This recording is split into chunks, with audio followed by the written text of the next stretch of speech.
벌써 2022년도 이제 얼마 남지 않았습니다. 한 해를 돌아보며 우리와 함께 하신 그 하나님의 은혜를 우리가 생각하고 예수 그리스도를 이 땅에 보내주셔서 구원하는 놀라운 하나님의 계획과 섭리가 있는 계절이기도 합니다. 예수님이 이 땅에 오심을 기대하고 소망하는 사람들이 대림절에 촛불을 켜놓고 그 주님을 맞이했던 것처럼 저는 우리 안식교 모든 성도들 가정가정에 이 땅에 구원해 주러 오신 예수 그리스도를 맞이하고 그분을 기대하고 소망하는 계절, 우리 믿음이 다시 한번 회복되는 시간들이 될 수 있기를 간절히 소원합니다. 사회학자들은 우리가 세상을 살아가면서 아무리 내성적인 사람이라고 하더라도 한 10,000명 정도 만난다고 합니다. 이 10,000명을 만나는 것으로 그냥 그치는 것이 아니라 어떻든 영향을 받고 영향을 주는 관계로 살아간다라고 하는 것입니다. 이것은 내가 원하든 원하지 않든 우리 삶 속에서는 더불어 살 수밖에 없는 존재인 것을 가르쳐주고 내가 영향을 끼치고 또한 영향을 받고 사는 존재인 것을 우리에게 가르쳐주고 있습니다. 그러기에 리더십 전문가 존 맥스웰은 리더십의 법칙이라고 하는 책에서 이렇게 이야기합니다. 인간은 누구나 지도자이거나 피지도자이다. 지도자로서 당신의 잠재력을 깨닫느냐 아니냐는 당신에게 달려있다. 어떤 상황에서 어떤 그룹의 사람들을 대하든지 거기에는 항상 탁월한 영향력을 끼치는 인물이 있게 마련이다. 그러나 그런 인물도 다른 사람이나 다른 환경을 접할 때 영향력 있는 타인으로부터 영향력을 받아 변화할 수 있다. 다시 말해서 누구나가 지도자가 될 수도 있고 탁월한 지도력을 발휘할 수도 있다라고 하는 가능성을 열어두고 있습니다. 유명한 장자는 지도자에 대해서 이렇게 소개하고 있습니다. 지도자가 될 수 있는 사람은 역경에서도 불만을 품지 않고 영달을 해도 기뻐하지 않고 실패해도 좌절하지 않고 성공을 해도 자만하지 않는 사람이라고 얘기합니다. 참 쉽지 않은 것 같아요. 그런데 이런 사람이 실제로 성경에 소개되어 있습니다. 바로 그 사람이 바나바입니다. 오늘 말씀에 등장하는 바나바는 오늘 장자가 표현한 것처럼 탁월한 리더십을 발휘하고 있었지만 전혀 자기를 드러내지 않고 또 다른 사람을 살려내고 세워가는 믿음의 리더십을 발휘했던 사람이었음을 알 수가 있습니다. 오늘 본문 24절에서 바나바는 착한 사람이요 성령과 믿음이 충만한 자라 이에 큰 무리가 죽게 더하더라 라고 말씀하고 있습니다. 다시 말해서 착한 사람 바나바는 믿음과 성령이 충만한 가운데 헌신했던 사람으로 소개되고 있습니다. 나아가 이런 믿음의 리더십을 통해서 많은 성도들이 모이는 교회가 안디옥 교회가 되었다라고 말하고 있습니다. 그러기에 착한 사람, 믿음과 성령 충만한 사람의 특징은 어쩌면 우리 모든 믿음의 사람들이 배워야 될 덕목이고 또 우리가 가져야 될 덕목 중에 하나입니다. 그런데 특히 믿음의 지도자들에게 추구해야 될 것들이 있는데 그것은 성령 충만과 믿음입니다. 물론 좋은 품성, 좋은 리더십을 가지고 발휘하는 것도 중요하지만 그 모든 베이스에 믿음과 성령 충만의 역사가 없다면 그것은 이 세상적으로는 성공한 것처럼 보여지지만 하나님 앞에서는 기뻐하지 못하는 모습들이 있을 수 있음을 우리는 알아야 합니다. 그런데 오늘 바나바는 성령 충만한 사람임을 우리에게 말씀하고 있습니다. 인간적인 방법이 아닌 하나님의 뜻과 방법으로 하나님의 일을 할 수 있는 사람들이 성령 충만한 사람이었음을 알 수가 있습니다. 저는 올해 우리 한신교회의 장로님과 안수집사님과 권사님을 선출하려고 계획을 했었습니다. 그런데 여러 가지 일정의 차이가 있어서 내년 2월 정도에 지금 선출을 하려고 계획하고 기도하고 있습니다. 여러분, 우리 교회를 위해서 기도하실 때마다 여러분 스스로가 그런 리더로 세워지기를 소망하고, 또 우리 모든 성도들이 함께 기도함으로 우리 한신교회 리더들은, 한신교회 안수 집사님, 권사님, 장로님들은 적어도 바나바 같은 믿음의 소유자들로 세워지고 그렇게 훈련받도록 여러분들이 기도해 주셔야 됩니다. 그래서 우리 한신교회가 한 달 반 정도 남은 이 기간에 기도로 함께 협력할 수 있기를 간절히 소원합니다. 하나님께서는 사람을 통해서 일을 하십니다. 특히 좋은 사람, 착한 사람을 통해서 하나님의 일을 하십니다. 그러므로 하나님의 일을 잘하기 위해서는 하나님의 뜻에 합당한 착한 사람이 될 뿐만 아니라 그런 사람들을 우리가 잘 뽑아서 세우고 우리가 협력할 때에 건강한 교회가 되고 하나님의 영광을 드러내는 믿음의 역사를 이어갈 수 있다고 하는 사실을 우리는 잊어서는 안 됩니다. 오늘 바나바를 착한 사람이라고 소개하고 있는데, 여기에서 착한 사람은 a good man이라고 하는 영어로 쓰여져 있어요. 그건 좋은 사람이라는 거예요. 도대체 바나바가 얼마나 좋은 사람이었기에, 얼마나 착한 사람이었기에 그 초대교회 성도들에게 그렇게 유명하게 착한 사람이라고 소문났을까? 오늘 본문에서도 바나바를 첫 번째 이야기할 때 착한 사람이다, 좋은 사람이다, 그렇게 소개하고 있는 이유가 무엇일까? 그리고 그 이유를 통해서 오늘날 우리 그리스도인들이 그를 통해서 배워야 될 것들은 무엇인가를 함께 생각하고 오늘 은혜를 나누려고 합니다. 첫 번째, 바나바는 격려하고 위로하는 지도자였습니다. 성경에서 처음 바나바를 소개하고 있는 구절은 사도행전 4장 36절입니다. 구브로에서 난 레이족인이 있으니 이름은 요셉이라, 사도들이 일컬어 바나바라, 번역하면 권위자라 하니 라고 그를 소개하고 있습니다. 착한 바나바는 권위자였습니다. 바나바는 지중해 가운데 있는 작은 섬 구브로라는 섬에서 태어난 유대인으로 레이족 속에 속한 사람으로 그 원래 이름은 요셉이었습니다. 그러나 예루살렘 교회에서 바나바가 열심히 교회를 그리고 성도들을 섬기는 모습을 보고 사도들은 그를 일컬어 바나바다라고 요셉을 바나바로 별명으로 지어 소개하고 있음을 알 수가 있습니다. 바나바라는 말은 권위자 혹은 이로자라는 말입니다.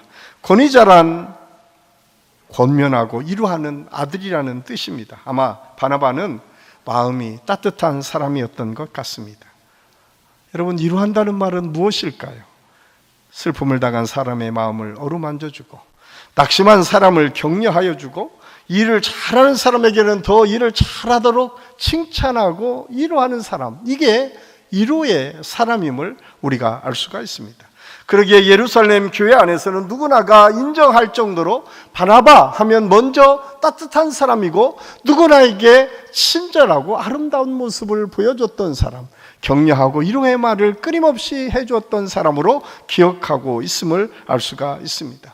오늘날 우리가 살아가는 이 시대도 위로의 지도자들이 필요한 시대, 위로의 사람들이 많아져야 될 시대를 우리가 살아가고 있습니다. 세상은 너무 각박하고 삭막해져 가고 있습니다. 예전보다 훨씬 더 잘 사는 사회가 됐지만 우리의 마음은 점점점 피폐해져 가고 삭막해지는 것이 우리 현실인 것을 볼 수가 있습니다.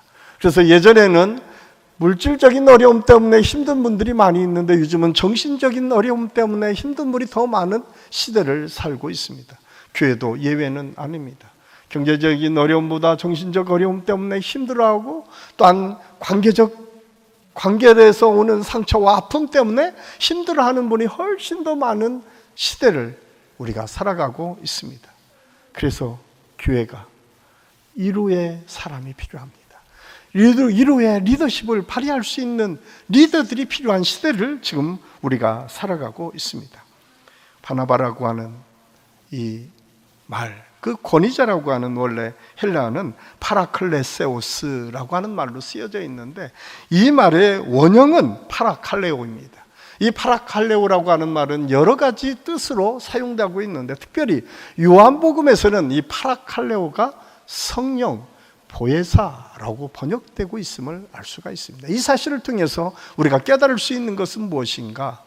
예수님께서 우리를 위해서 우리를 위로하시고 돕는 성령을 보내주시겠다고 약속하시면서 주신 그 보혜사 성령님께서 하시는 그 역할이 바로 위로와 격려를 주시는 역할이다라고 우리에게 말씀해 주고 있습니다.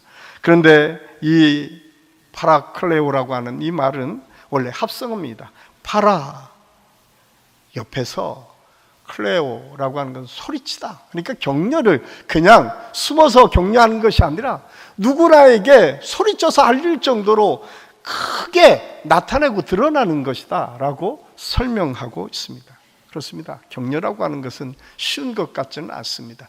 옆에서 소리칠 정도로 힘써야만 격려할 수 있는 일임을 알 수가 있습니다. 그래서 요한복음 14장 26절에서는 보혜사 곧 아버지께서 내 이름으로 보내실 성령 그가 너에게 모든 것을 가르치고 내가 너에게 말한 모든 것을 생각나게 하시리라.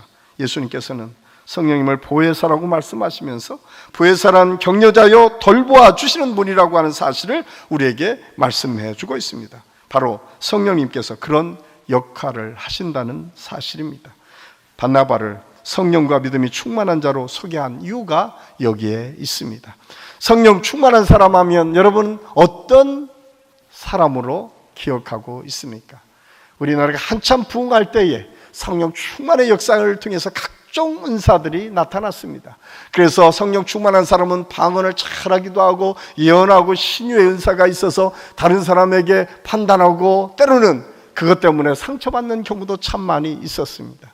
그런데 여러분 그 보혜사 성령의 뜻이 그렇게 판단하고 다른 사람에게 뭔가 정죄하고 뭔가 드러내는 것 여기에 있었던 것이 아니라 그 뜻이 본래적으로 위로하고 격려하는 것에 있었다고 하는 사실을 꼭 기억하십시오.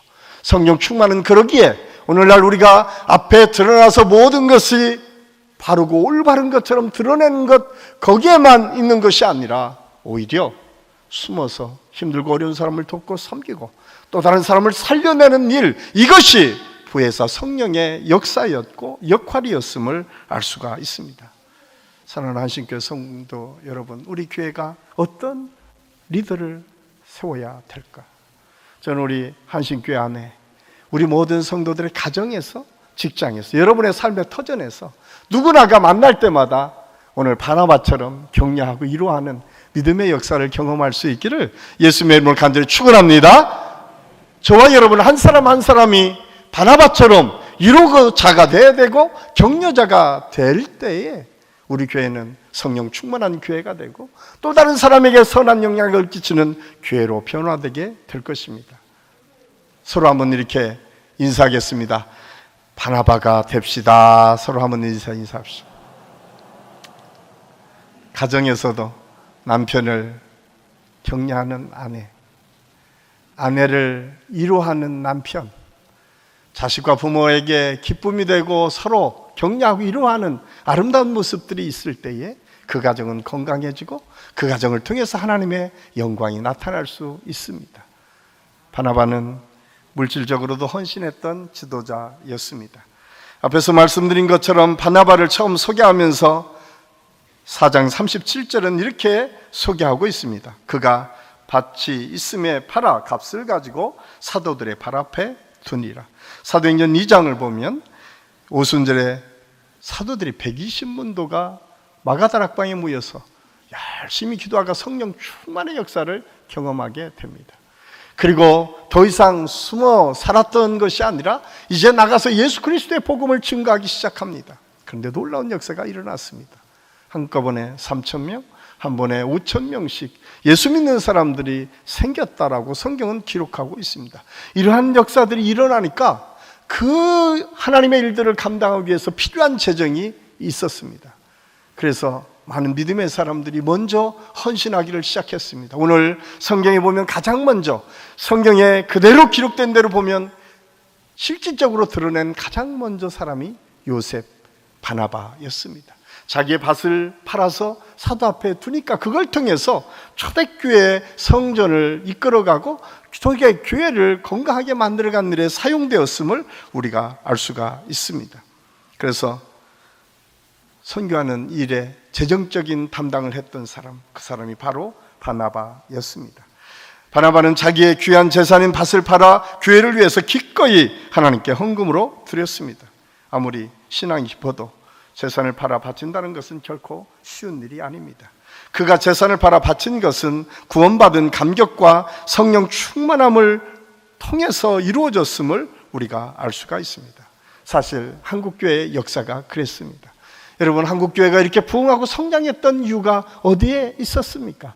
사실은 많은 믿음의 사람들이 자기의 땅을 내놔서 교회를 짓도록 하기도 하고, 자기의 재산을 팔아서 교회 건축하는 데 힘을 쓰기도 하고, 또 오늘날 많은 성도들 중에 감동받는 분들은 제가 베트남에 선교할 때 80이 되면 잔치하지 않고 그걸 가지고 교회를 세우기도 하고, 또 어렵고 힘든 사람들에게 장학금을 주어서 좋은 믿음의 사람을 기르기도 하고, 그렇게 헌신했던 믿음의 성도들을 통해서 한국교회가 성장하고 발전할 수 있었음을 알 수가 있습니다. 사실 우리 교회도 그런 헌신된 믿음의 사람들이 많이 있었습니다. 이렇게 아름다운 성전에서 우리가 예배드릴 수 있는 것도 그분들의 헌신과 수고를 통해서 이루어졌음을 우리는 잊어서는 안 됩니다. 오늘 바나바가 그런 귀한 일들을 감당했다라고 오늘 성경은 우리에게 말씀해 주고 있습니다. 예수님께서도 말씀하십니다. 마태복음 6장 20절에서 21절까지 말씀해 보면, 오직 너희를 위하여 보물을 하늘에 쌓아두라. 거기는 좀이나 동록이 해하지 못하며 도둑이 구멍을 뚫지도 못하고 도둑질도 못하느니라. 내 보물이 있는 그곳에는 내 마음도 있느니라. 내 보물이 있는 그곳에 내 마음도 있다라고 말씀하고 있습니다. 그런데 여러분, 이 말씀이 쓰여진 마태복음 6장 1절부터 예수님께서 먼저 말씀하신 부분이 있습니다. 너희가 이 세상에 힘들고 어려운 사람들을 보느냐? 그들을 위해서 구제하고 나누라고 말씀합니다. 그러면서 또한 예수님은 그 방법에 대해서 아주 구체적으로 우리에게 말씀해 주고 있습니다. 오른손이 한 일을 왼손이 알지 못하도록 하라라고 말씀하고 있습니다. 하나님께 물질을 드린다는 것, 헌신한다는 것, 그것은 누군가가 나를 알아주기 위해서 하는 것이 아니라 하나님의 은혜가 감사해서 그 감격 속에서 하나님께 드리고 헌신한다고 하는 사실입니다. 그리고 나서 오른손이 하는 일을 왼손이 모르게 하라고 말씀하시면서 예수님께서 또한 주신 말씀이 있습니다. 하나님께서 채우실 것이다. 하나님께서 반드시 그것을 갚아주시겠다고 약속하고 있습니다. 그러기에 오늘 한국교회가, 우리 교회가 또한 하나님의 뜻을 이룰 믿음의 역사를 이뤄갈 많은 재정이 필요할 때마다 하나님의 사람들을 감동시켰고, 그 사람들을 통해서 하나님의 역사를 이루신 그 하나님께서 오늘 또 우리 성도들을 통해서 그렇게 이루어 가실 줄로 믿습니다. 중요한 것은 우리가 헌신할 때 겸손하게 해야 됩니다. 헌신할 때 오른손이 하는 일을 왼손이 모르도록 하는 것이 중요합니다. 그리고 이것이 쓰여지는 곳곳에 하나님의 영광이 드러날수록 힘들고 어려운 사람들에게 흘려가는 일을 감당하는 것이 교회고 선교의 역사였고 하나님의 역사를 이뤄가는 가장 중요한 방법 중에 하나였음을 우리가 알 수가 있습니다. 바나바는 교회 내 가난하고 어려운 사람들의 물질적 필요를 채우기 위해서 헌신했던 사람입니다. 그런 결단을 통해서 초대교회가 성장을 했고 더 많은 일을 감당하는 교회로 성장해 나갈 수 있었습니다. 저는 우리 한신교회도 그런 믿음의 사람들이 많은 교회가 되어서 힘들고 어려울 때마다 헌신하고 그들이 그것을 통해서 더 하나님의 은혜를 체험하고 또 그것이 힘들고 어려운 사람에게는 이루가 되고 힘이 되는, 그래서 하나님의 역사의 통로가 되는 그런 축복이 우리 한신교회 모든 성도들 가운데, 우리 교회 가운데 있을 수 있기를 예수님의 이름으로 간절히 축원합니다. 또한 바나바는 사람을 세우는 지도자였습니다. 바나바는 모든 사람에게 신뢰받는 사람이었습니다. 예루살렘 교회가 안디옥에 정식으로 파견한 첫 번째 목회자였습니다. 안디옥에 있었던 성도들도 그를 지도자로 인정하고 잘 따랐습니다. 오늘 우리가 읽은 본문 23절, 24절은 이렇게 그를 소개하고 있습니다. 그가 이르러 하나님의 은혜를 보고 기뻐하여 모든 사람에게 굳건한 마음으로 주와 함께 머물러 있으라 권하니 바나바는 착한 사람이요 성령과 믿음이 충만한 사람이라. 이에 큰 무리가 죽게 더하여 지더라.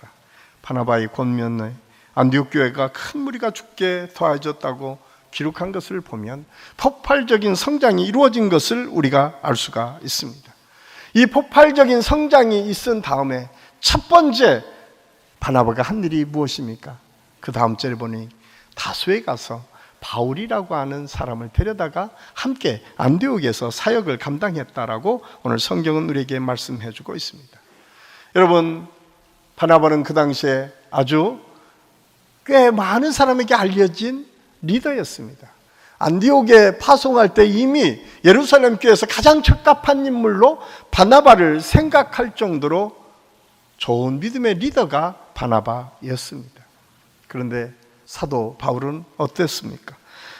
사도행전 9장 26절 27절 말씀해 보면 사울이 예루살렘에 가서 제자들과 사귀고자 하나 다 두려워하여 그의 제자됨을 믿지 아니하니 바나바가 데리고 사도들에게 가서 그의 길에서 어떻게 주를 본 것과 주께서 그에게 말씀하신 일과 다메섹에서 그가 어떻게 예수의 이름으로 담대히 말하던 것을 말하니라 라고 말씀하고 있습니다. 사도 바울은 누구입니까? 초대교회 성도들에게는 위험한 인물이었습니다.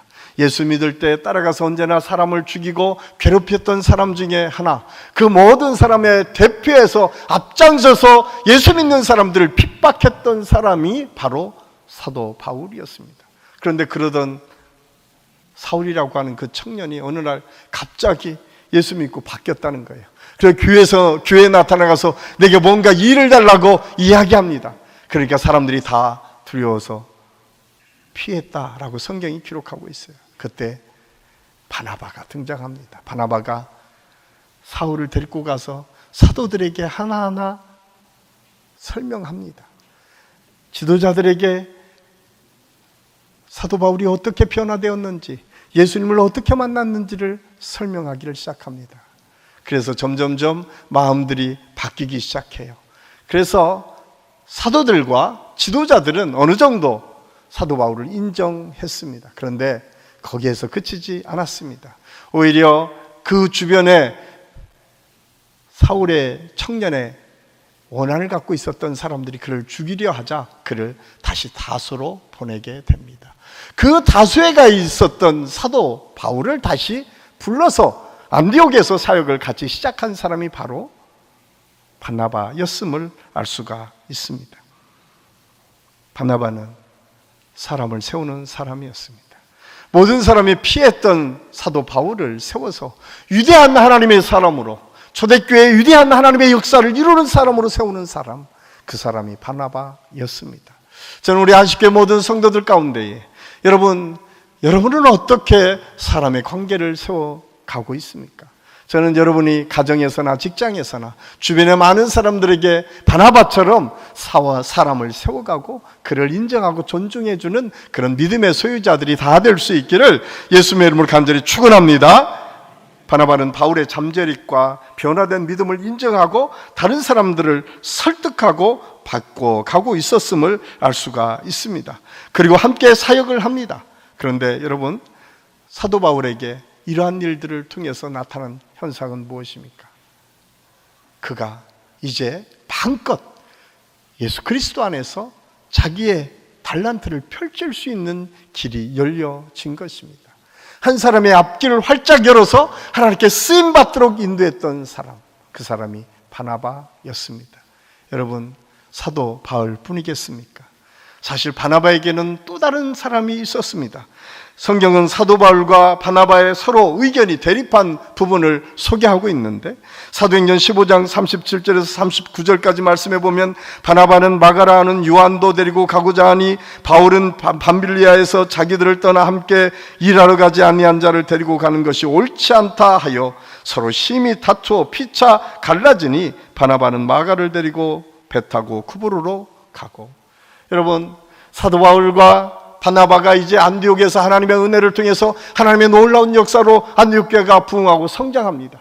그런데 이제 안디옥 교회는 그 좋은 믿음의 지도자 두 사람을 이제 유럽 지역에 파송해서 선교사로 파송을 합니다. 그래서 그들이 1차 선교여행을 통해서 끊임없이 교회를 세우고 하나님의 역사를 이루어갑니다.